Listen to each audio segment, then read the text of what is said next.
সৃষ্টিকর্তাই ওদের ভেতরে সেই অদম্য শক্তিটা ঢুকিয়ে দিয়েছিল যে তোমাদের এখন ডাক এসেছে দেশের জন্য কিছু করার। অসাধারণ একটি কথা বলেছেন। কিন্তু তারা 15, 16, 17 বছর যে গুম খুন করেছে সেটা বাদই দিলাম, জুলাই মাস জুড়ে যে তাণ্ডব করেছে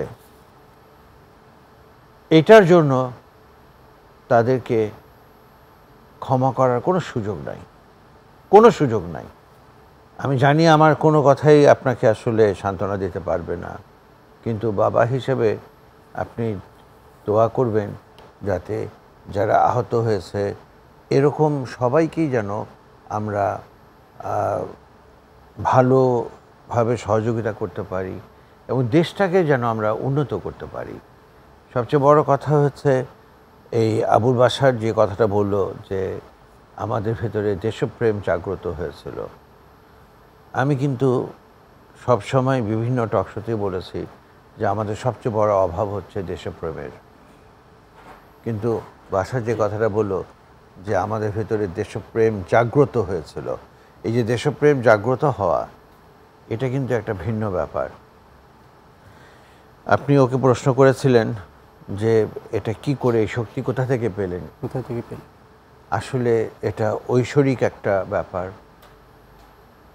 সৃষ্টিকর্তাই ওদের ভেতরে সেই অদম্য শক্তিটা ঢুকিয়ে দিয়েছিল যে তোমাদের এখন ডাক এসেছে দেশের জন্য কিছু করার। অসাধারণ একটি কথা বলেছেন যে সময়ই তাদেরকে ডেকে নিয়েছে। আমি সে কথাটাই বলছি।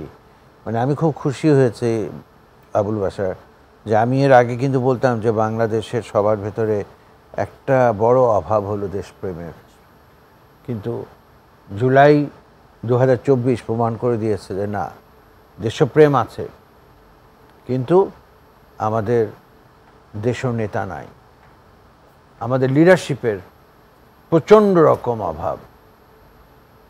আজকে আমরা কথায় কথায় সিঙ্গাপুরকে বলি যে একটা সমুদ্র ভরে একটা দেশ তৈরি হয়েছে এবং সেই দেশ আজকে পৃথিবীর কোন পর্যায়ে চলে গেছে এটা ভাবতেও অবাক লাগে।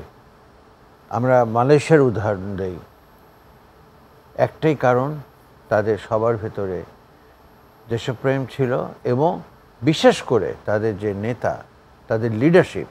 কাজী রওনক হোসেন, আমরা আজকে যে 5 আগস্ট আমরা কথা বলছি, স্টুডিওতে কথা বলছি, তিনজন কথা বলছি, 5 আগস্ট গত বছর কেমন প্রেক্ষাপটটা কেমন দেখেছেন সেই সময় 2024-এর 5 আগস্ট? 2024-এর 5ই আগস্ট আমি বিজয়নগরে থাকি, সেখান থেকে প্রেস ক্লাবের দিকে গিয়েছি মৎস্য ভবন, গিয়েছি শাহবাগ, গিয়েছি শহীদ মিনার। আসলে আমার কাছে মনে হয়েছে, আমি জানি না এটাকে কে কীভাবে নেবে, একটা ভিন্ন জায়গায় আমি যেন একটা ভিন্ন দেশে এসছি। এটা আমার সেই চিরচেনা বাংলাদেশ না, এটা একটা ভিন্ন দেশ, এটা একটা ভিন্ন বাংলাদেশ। কারণ এই যে ছোট ছোট বাচ্চা নিয়ে, সবচেয়ে বড় কথা যেটা আমার কাছে অনেক বেশি মনে হয়েছে, ছোট বাচ্চা কোলে নিয়ে বাবা যাচ্ছে, বাচ্চার বয়স হয়তো বা 1.5 বা 2 বছর, সে বাচ্চা কিছুই বোঝে না, কিন্তু তাকে নিয়ে যাচ্ছে এবং সেই বাচ্চাও কিন্তু ইতিহাসের সাক্ষী হয়ে গেল। এইভাবে সারাটা শহরে আমরা দেখেছি লোকজন কি করছে। 2-1টা ঘটনা ঘটেছে, সেটা আলাদা কথা, এটা খুবই স্বাভাবিক, কিন্তু বাস্তবে কিন্তু তেমন কোনো দুর্ঘটনা ঘটেনি যা ঘটাটা খুবই স্বাভাবিক ছিল। সেরকম কিছু দুর্ঘটনা ঘটেনি, এটা স্বীকার করতেই হবে, অবশ্যই স্বীকার করতে হবে।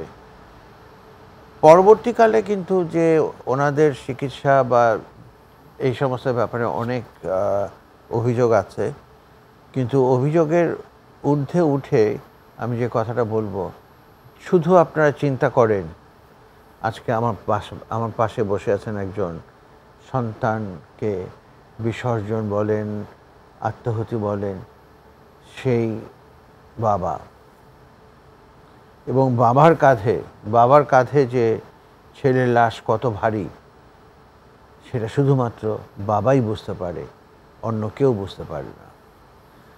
আমি অত্যন্ত মানে কঠিনভাবে বলতে চাই, 2024-এর অগাস্টে, 5ই অগাস্টে স্বৈরাচারী সরকার পালিয়ে গেছিল, কিন্তু তারা 15, 16, 17 বছর যে গুম খুন করেছে সেটা বাদই দিলাম, জুলাই মাস জুড়ে যে তাণ্ডব করেছে এটার জন্য তাদেরকে ক্ষমা করার কোনো সুযোগ নাই, কোনো সুযোগ নাই। ফেসবুকে এবং বিভিন্ন জায়গায় এখন দেখি নানানজন নানান কথা, নানান গল্প ফেদে বসছে, তাদেরকে শুধু এই দুজনকে নিয়ে যান, একজন সন্তানহারা পিতা, একজন পা হারাই বলতে হবে আর কি, যে পা যেভাবে আহত হয়েছে এখনও তার স্ক্রু লাগানো, ওই যে এটাকে কি বলে, হ্যাঁ লোহা বসানো। এই জিনিসগুলো কিন্তু যারা না ফেস করছে তারা বুঝবে না। তো ওই লোকগুলোকে আমি বলতে চাই যে সাফাই গেও না।